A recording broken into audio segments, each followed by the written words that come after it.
드리겠습니다. 하박국 3장 16절에서 19절 말씀까지 제가 가진 구약성경 1305페이지가 되겠습니다. 1305페이지 하박국 3장 16절에서 19절 말씀까지입니다. 하나님의 말씀 제가 봉독해 드리겠습니다.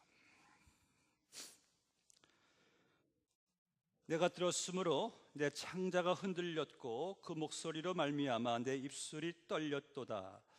무리가 우리를 치러 올라오는 환난 날을 내가 기다림으로 썩이는 것이 내 뼈에 들어왔으며 내 몸은 내 처소에서 떨리는도다.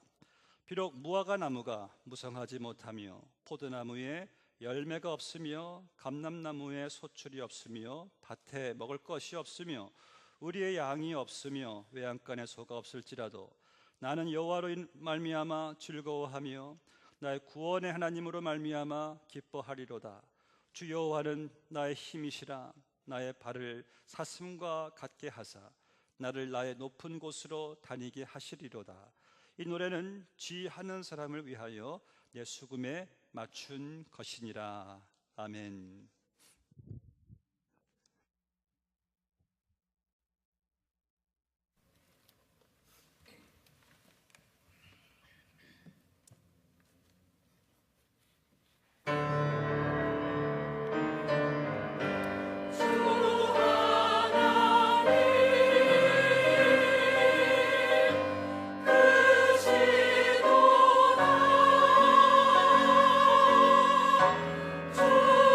주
1654년 참 프랑스의 유명한 철학자요 수학자였던 참 제가 참 존경하고 제가 한때 그 철학 좋아했을 때 가장 좋아했던 철학자였습니다. 이분은 이제 상당히 아주 유명한 기독교 또 실천 철학자이기도 했는데요. 이분이 예수님 처음 만났을 때 그때 그 황홀함을 이렇게 표현했습니다.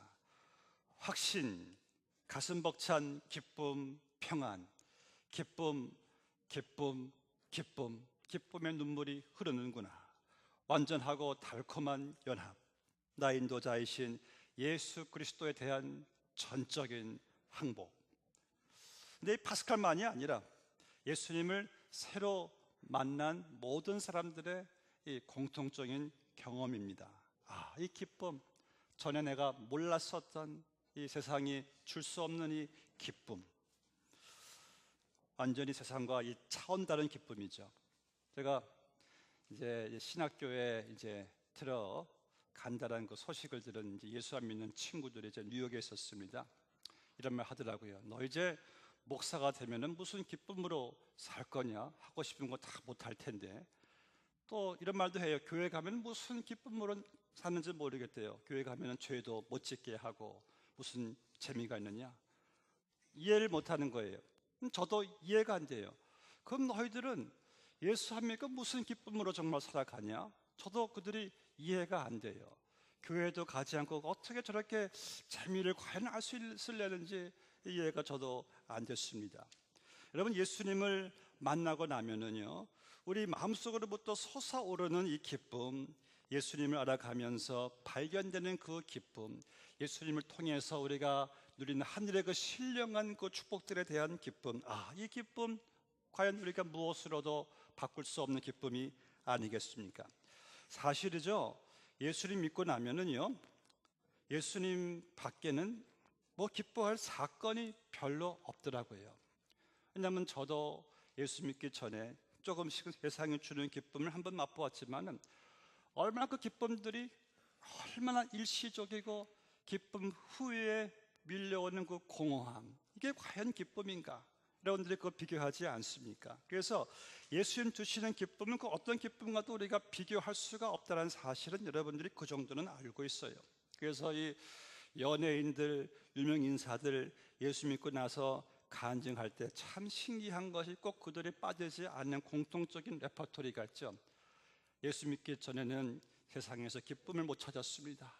그런데 예수 믿고 나서 이제야 기쁨을 저희들이 누릴 수가 있습니다. 이런 간증도 많이 듣잖아요. 이건 또 진실이고요. 바라옵기는 여러분들이 오늘 말씀을 통해서 우리 그리스도인들이 누릴 수 있는 기쁨은 이게 어떤 기쁨인가? 우리는 과연 그 기쁨을 알고 있는가? 우리는 어떻게 이 기쁨을 날마다 누릴 수 있는가를 깨닫게 되시기를 바랍니다. 그 우리 그리스도인들이 누릴 수 있는 기쁨은 어떤 기쁨입니까? 놀랍게도 환난 중에서도 누릴 수 있는 기쁨이죠. 본문의 3장을 보시면은 이 이스라엘, 그러니까 북왕국 이스라엘, 남왕국 유다가 있는데 이제 이 유다가 하나님께 너무 범죄해서 하나님이 이들을 이제 징계하시고자, 사랑의 징계죠. 그래서 이 갈대아인들, 즉 바벨론, 지금의 이라크 사람들인데 그쪽 하나님께서 도구로 사용해가지고 이스라엘을 하나님께서 이제 징계하시고자 그러한 말씀이 배경이 지금 있습니다. 그런데 어떠한 자들인가? 이들은 상당히 무섭고 포악한 자들인데 이들이 지금 남왕국 유다를 향하여 밀려온다는 그러한 소식을 들었을 때 이게 얼마나 참 이게 떨리는 일인가? 떨릴 수 있는 일이죠. 이들에 대해서 1장 말씀 보시면은 하박국이 이렇게 이들을 하나님이 이렇게 말씀하셨어요.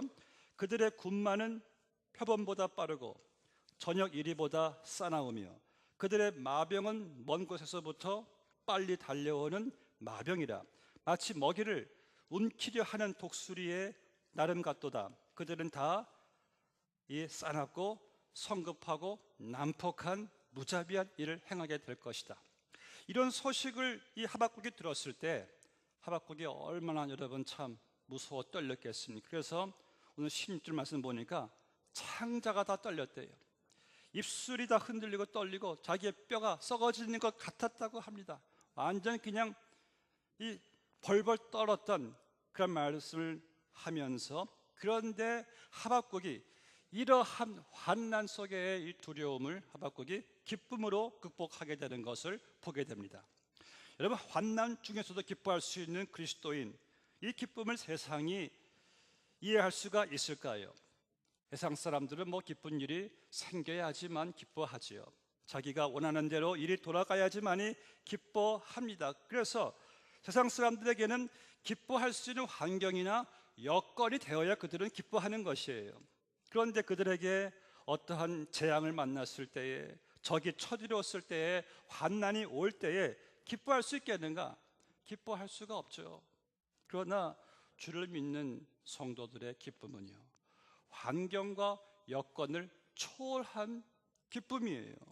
즉 환난과 시련 가운데서도 기뻐할 수 있는 기쁨인 것입니다. 우리 예수 믿는 사람들은 참 놀랍게도 죽음 앞에서도 우리는 기뻐하지 않습니까? 제가 아는 많은 분들이 이제 고인들께서 하시는 말씀이 이렇게 말씀하세요. 목사님, 제 장례식 때는 좀 기쁜 찬송 많이 불러주세요. 이런 부탁을 저는 많이 받아봤습니다. 이것은 믿는 사람만이 할 수 있는 그러한 여러분 그 특권과 이 기쁨이 아니겠습니까? 왜냐하면 천국 가는 그런 천국 환송 예배니까. 그래서 저는 우리 교회에서는 세례 준비할 때 꼭 제가 묻는 답이 있어요. 꼭 짚고 넘어가야 돼요.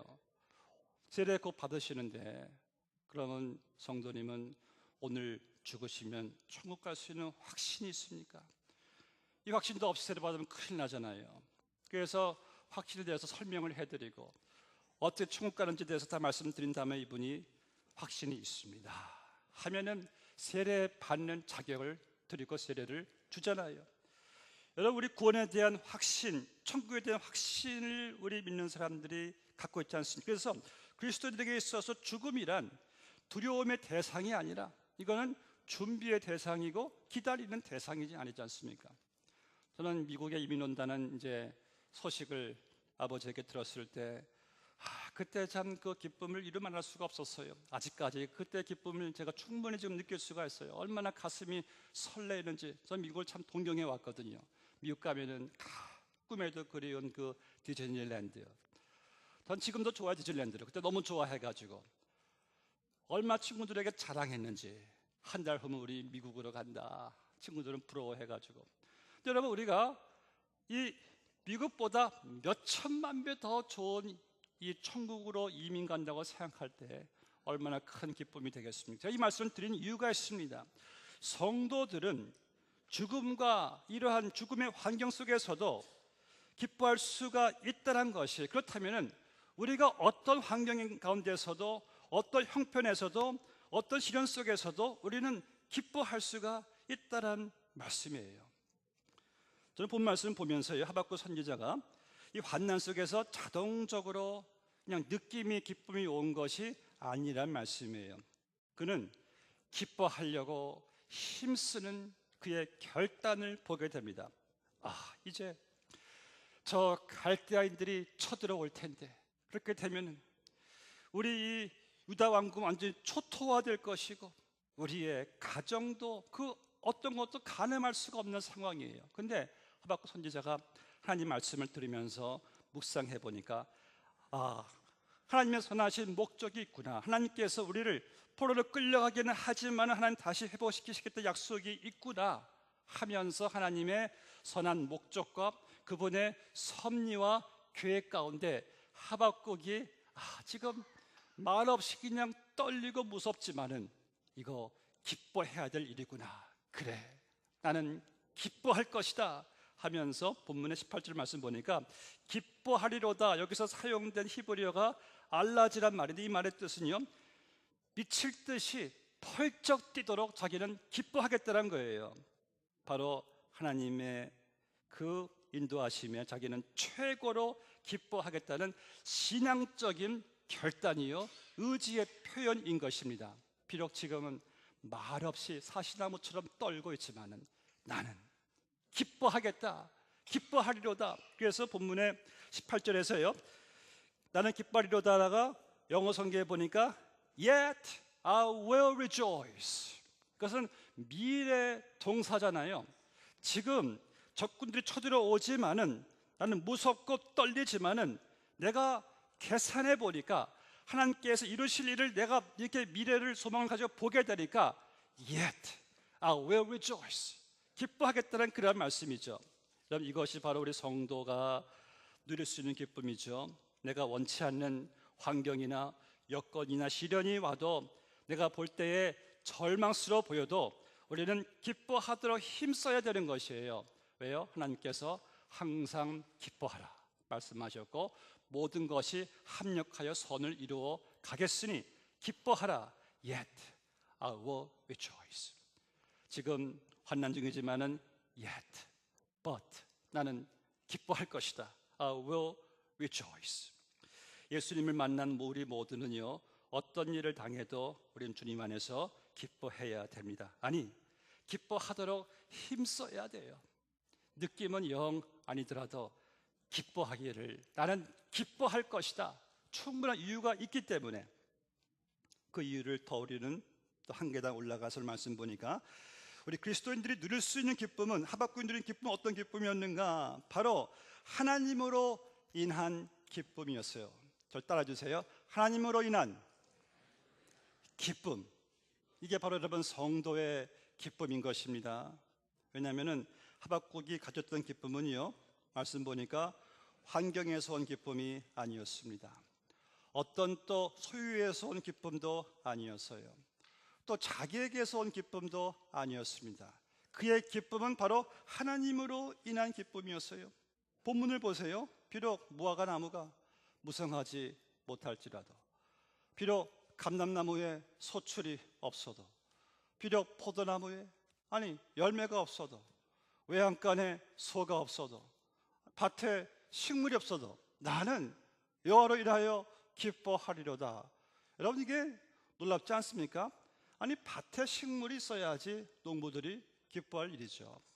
외양간에 우리의 소와 양이 있어야지 기뻐할 일이죠. 그런데 이것은 아무것도 없어도 반대로 기뻐하겠다는 것이에요. 왜? 하나님으로 인하여 기뻐하겠다는 말씀이에요. 여러분, 이것이 바로 성도에게 요구되는 기쁨입니다.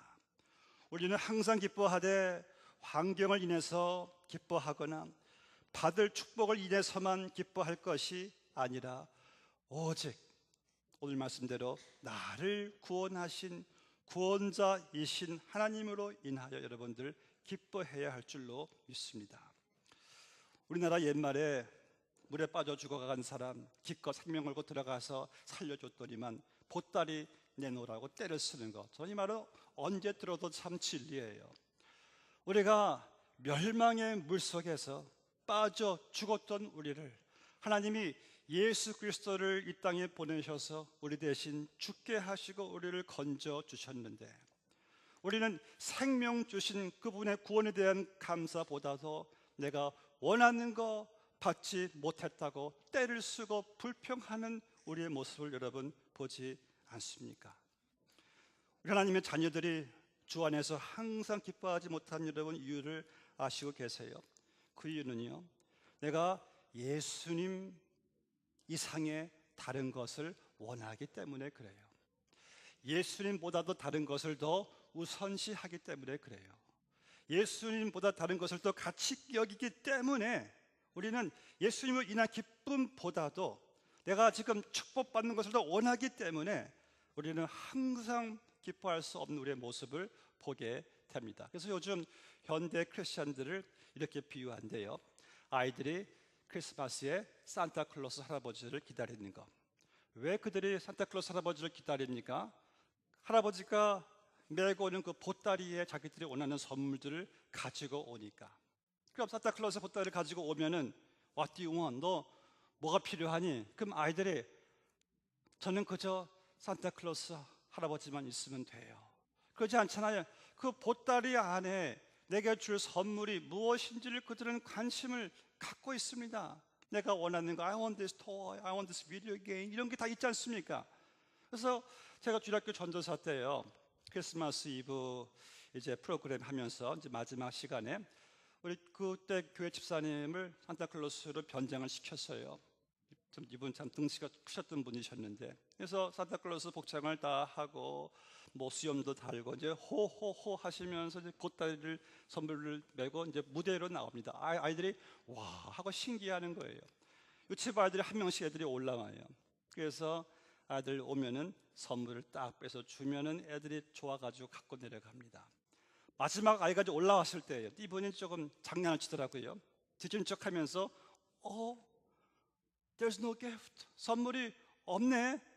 그러니까 이 아이가 그냥 자지러지게 울더라고요. 그러니까 집사님이 아니 여기 있어. I have it. 하고 딱 주니까 그냥 뚝 꽂히는 거예요. 야, 역시 아이들은 아이들이구나. 여러분, 우리도 그럴 때가 많지 않습니까? 환경을 주관하시는 하나님보다도 우리는 환경에서 더 기쁨을 찾으려고 하지 않습니까? 우리에게 늘 가장 좋은 것을 늘 주시는 하나님보다도 그분이 주시는 것만 또 우리가 거기서 기쁨을 찾으려 하지는 않습니까? 하나님을 갈망하고 하나님을 기뻐하기보다는 그분이 내가 원하는 것을 주시냐에 따라서 우리가 기뻐하지 않고 기뻐하는 우리의 모습을 우리는 볼 때가 있지 않습니까?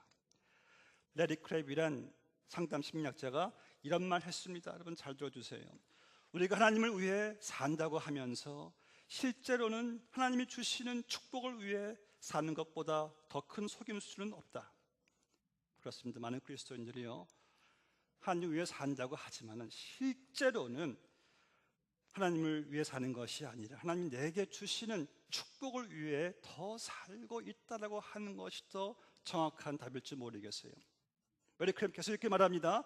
현대 교회의 가장 큰 실수는 이렇게 저렇게 하면 기도하면은 가정과 사업과 교회가 복받는다. 하나님께서는 여러분들을 축복하시기를 원하신다. 여러분은 그 복을 받기 위해서 이렇게 살아야 한다 등등의 가르침을 주고 있는 것이다. 그러나 우리는 속고 있다. 왜냐하면 하나님이 우리에게 가장 주시기 원하시는 가장 큰 축복은 하나님 자신이기 때문이다. 우리는 항상 이것을 놓쳐요.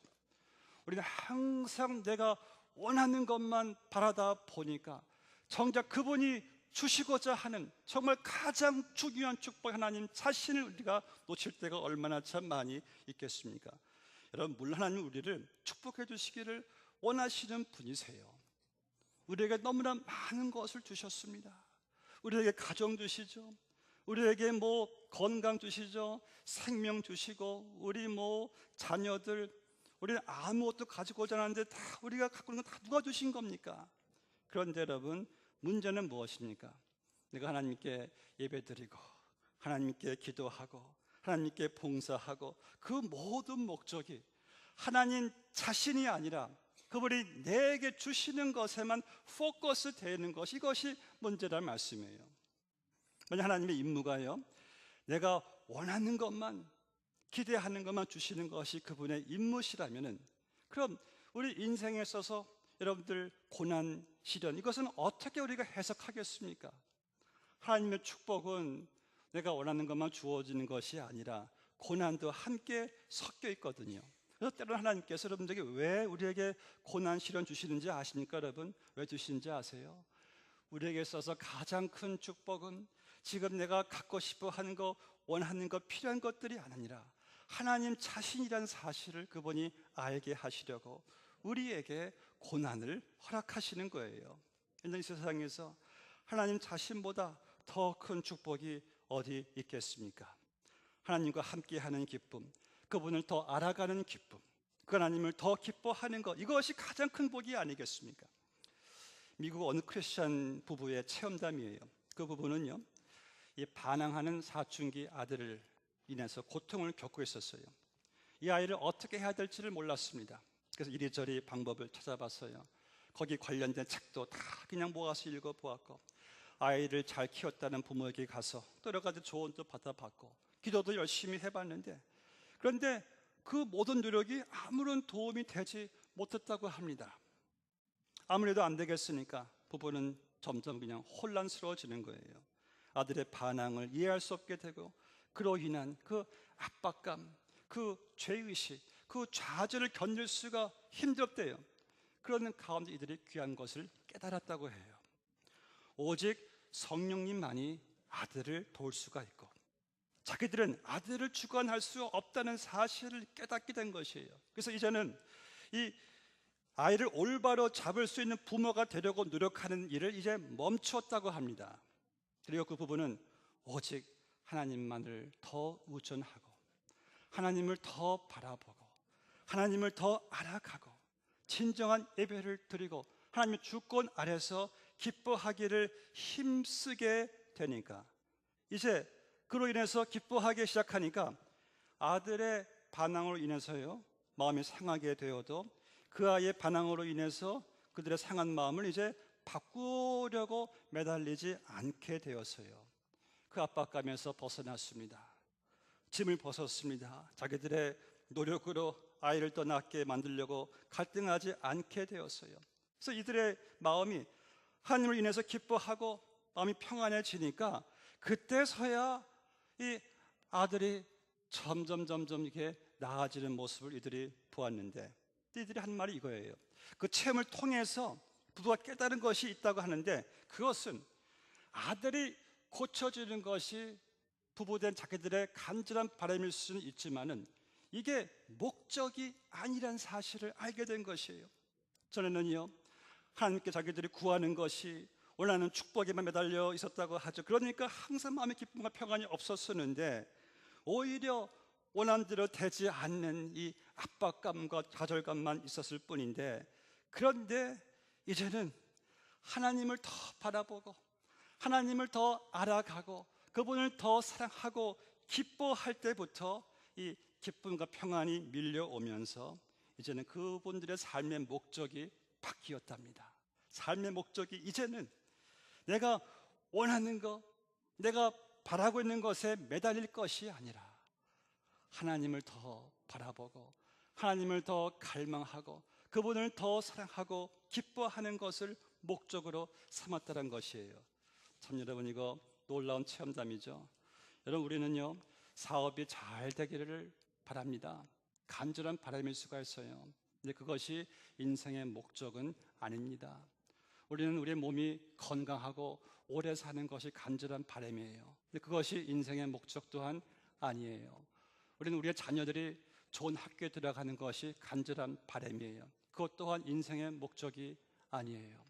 우리는 우리 교회 숫자가 더 커지고 좋은 교회 건물 갖는 게 우리의 바람이에요. 근데 그것 또한 인생의 목적이 아니에요.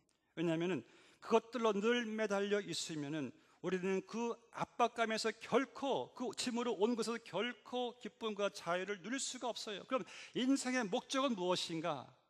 하나님을 더 사랑하는 겁니다. 하나님을 더 알아가는 겁니다. 하나님을 더 기뻐하는 겁니다. 이게 인생의 목적이에요. 유명한 신학자요 성자였던 어거스틴이요, 예수를 믿기 전에 허무한 삶을 살았습니다. 그는 그 허무함을 성적 쾌락으로 채워보려고 했어요. 그러나 그 무엇도 하나님 외에 자기의 영혼의 허무함을 채울 수 없다는 것을 그가 알게 되었어요. 그래서 예수님 만난 다음부터 하나님과의 교제를 통해서 그가 기쁨을 얻고 이런 말을 했습니다. 나는 예수 그리스도를 발견하고 성적 쾌락보다 더 큰 기쁨을 발견했다. 이 기쁨 외에는 어떤 중독에서도 벗어날 수 있는 다른 방법이 없다. 그렇죠. 그가 그리고 인생 말년에 이 두 도시에 사는 사람들이란 책을 썼는데 이런 내용의 글이에요. 한 도시에는 육체를 따라 사는 사람이 있고 한 도시에는 성령을 따라 사는 사람들이 있어요. 한 도시에 육체를 따라 사는 사람들에게는 또 성령과 따라 사는 사람들에게는 큰 차이가 있는데, 어떤 결과의 차이가 있는가?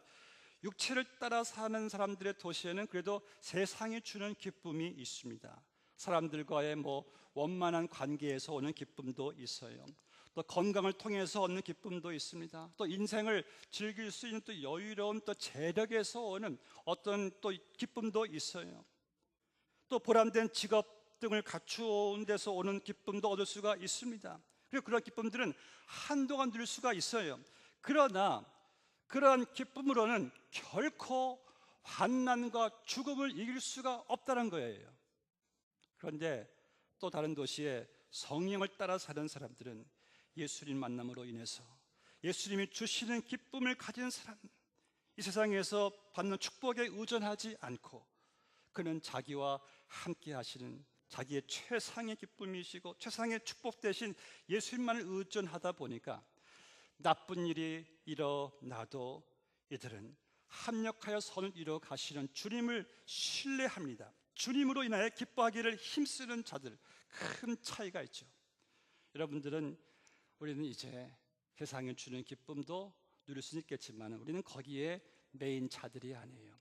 하박국처럼 비록 무화과 나무가 무성하지 않아도 외양간에 소가 없어도 아니 다 없다 할지라도 우리는 여호와 하나님으로 인하여 기뻐하리로다. 이런 간증 있게 되시기를 바랍니다. 우리가 아는 사도 바울은요, 예수 그리스도를 만난 다음에 그는 전에 누리던 그 어떠한 삶도 아무것도 아닌 것으로 심지어 내가 배설물로 여기느라 할 정도로 예수님이란 보배를 알게 되니까 그 어떤 것도 비교할 수가 없다는 거예요. 그래서 바울은 돈도 음식도 외모도 친구도 가족도 직장이나 성공도 졸업장도 자기가 만난 예수 그리스도란 보배와는 비교할 수 없고 바꿀 수 없고 아무것도 아니란 고백을 한 것이에요. 바울이 말하죠. 내가 사나 죽으나 오직 내 몸에서 그리스도가 존귀하게 되기를 원하노라. 어떤 말씀이에요? 이런 말씀입니다. 여러분, 하나님이 여러분들에게 돈을 주신 것은요, 우리가 돈을 사용하는 방식을 통해 세상에 알려주는 것입니다. 뭘 알려줘요? 돈이 나의 보배가 아니라 예수 그리스도가 나의 보배라는 사실을 알려주는 거예요. 하나님 여러분들에게 음식을 주신 것도요, 내가 음식을 먹는 방식을 통해서 분명하게 명백하게 입장을 밝히라는 것이에요. 어떤 입장이요? 음식이 나의 보배가 아니라 예수 그리스도가 나의 보배라는 사실을. 하나님 여러분들에게 친구와 가족들을 주신 것도 우리가 그들과 함께 살면서 명백하게 알려주라는 거예요. 그들이 나의 보배가 아니라 예수 그리스도가 나의 보배라는 사실을.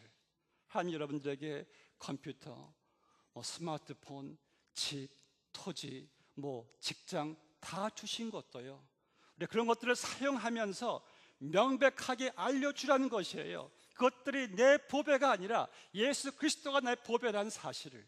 이 보배의 가치를 아는 사람들은 우리도 하박국처럼 고백할 수가 있어요. 무화과 나무에 무성하지 않아 외양간에 소가 없어도 괜찮아요. 하나님으로 인하여 나는 기뻐하리로다. 여러분들은 이미 주 안에서 너무나 많은 복을 받으셨습니다. 우리 하나님이 주시는 평안과 즐거움, 참된 기쁨을 우리는 그분으로부터 주어진다는 사실을 우리는 알고 있어서 하박국의 고백처럼 우리도 그런 고백을 할 수가 있다는 말씀이죠. 여러분들은 예수님을 최고의 가치로 보배로 지금 믿고 있습니까? 솔로몬 왕이 인생 부귀영화를 다 누리고 나서 그가 쓴 책이 무엇입니까? 이 전도서죠. 전도서에서 많이 나온 말이 뭐예요? 헛되고 헛되니 모든 것이 다 헛되도다. 그런데 마냥 헛되다라는 것이 전도서의 주제가 아닙니다. 전도서의 진짜 주제는 무엇입니까? 하나님을 떠난 인생이 헛된 것이고, 그러나 하나님 안에 있으면은 날마다 새롭고 기쁘다는 것이 전도서의 이 핵심이에요. 세상에서 누릴 수 있는 모든 것을 가장 많이 누렸던 솔로몬 왕이 그의 인생을 회고하면서 이 세상에서 하나님으로 인하여 기쁨을 누리는 것보다 나은 것이 없다라는 것이 전도서의 그의 마지막 결론 포인트였습니다.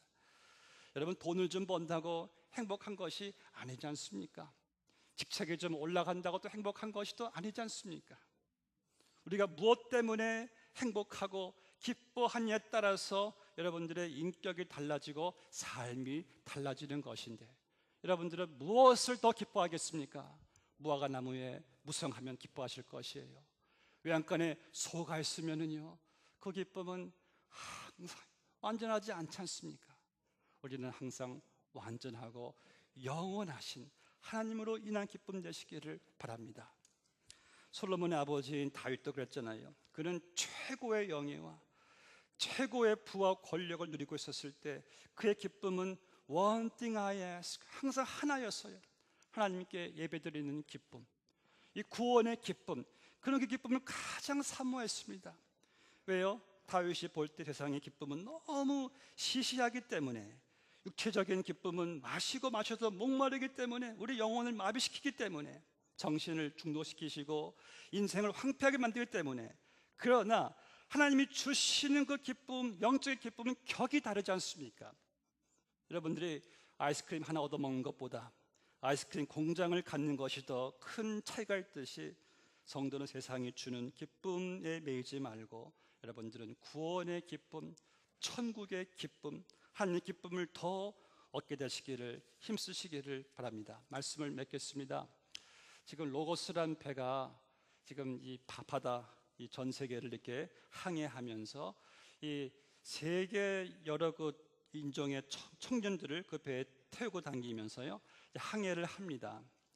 그 배에서 이제 제자 양육을 이제 하는 그런 배인데, 그 배가 이제 제가 좀 보고 싶었어요. 이제 롱비치에 이제 배가 이제 정박하고 있었을 때 저와 많은 목사님들이 그 배를 방문해 보았습니다. 배에 가보니까 정말 큰 유람선 같은 배, 그 안에 보니까 이만한 예배장도 있고 뭐 키친, 식당, 뭐 도서실, 침실 뭐 다 갖추었더라고요.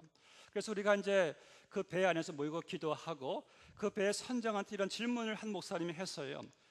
이 배에서 2, 3년 동안 청년들을 제자 양육을 시키는데 제자 양육하는 그 교육 목적이 무엇입니까? 딱 보니까 이분이 그 한마디 딱 하시는데 제 가슴에 감동으로 밀려왔습니다. 그분이 하신 말씀이 이거예요. 하나님을 향한 갈증을 키우는 것입니다. 하나님을 향한 갈증을 키운다. 참 멋있는 말이다 그랬습니다. 여러분, 시편 기자가 하나님이여 목마른 사슴이 시냇물을 갈망하듯이 내 영혼이 주를 갈망하며 내 육체가 주를 앙모하나이다. 그럼 누가 가장 행복한 자입니까? 누가 진정 기뻐할 수 있는 그러한 자입니까? 하나님을 더 알고자 하는 사람들, 하나님을 더 사랑하고 기뻐하는 그 사람들이 저는 가장 복된 자인 줄로 믿습니다. 그런 자들은 오늘 말씀처럼요, 비록 무화과나무가 무성하지 못하며 포도나무에 열매가 없으며 감람나무에 소출이 없으며 밭에 먹을 것이 없으며 우리의 양이 없으며 외양간에 소가 없을지라도 나는 여호와로 말미암아 즐거워하며 나의 구원의 하나님으로 말미암아 기뻐하리로다. 주 여호와는 나의 힘이시라. 나의 발을 사슴과 같게 하사 나를 나의 높은 곳으로 다니게 하시리로다. 우리는 비행기가 이제 활주로를 달릴 때요, 계속 달리잖아요. 우리는 계속 그 달리는 차원에서 기쁨으로 여러분 머무실 게 아니라 이제 하나님을 나의 힘으로 삼고 환난 중에서도 시련 속에서도 그분과 함께 여러분 하늘 높이 높은 곳으로 비상하시기를 주의 이름으로 축원합니다. 하나님으로 인한 기쁨이 기쁨이죠. 같이 기도하시겠습니다. 아버지 하나님, 감사합니다. 우리의 기쁨이 하나님으로 인한 기쁨이기보다도 우리는 세상에 얽매이는 기쁨에 더 저희들이 많이 매여있던 모습을 발견하게 됩니다. 하나님으로 인한 기쁨, 그 기쁨으로 저희들 주와 함께 높이 높은 데로 갈 수 있는, 비상할 수 있는 그러한 복된 능력의 삶을 살게 하여 주시옵시고, 이따가도 없어지는 일시적인 그러한 기쁨에 우리의 믿음의 상태가 업앤다운이 될 것이 아니라 영원하고 완전하신 나의 하나님, 나의 예수님으로 인한 그 기쁨을 가지고 어떤 환경에도 여건 속에서도 우리는 하나님으로 인해서 기뻐할 수 있는 결단과 의지를 가지고 살아갈 수 있는 복된 성도님들 다 되게 하여 주시옵소서. 내 인생 최고의 가치, 최고의 보배이신 예수 그리스도의 이름으로 기도드리옵나이다. 아멘.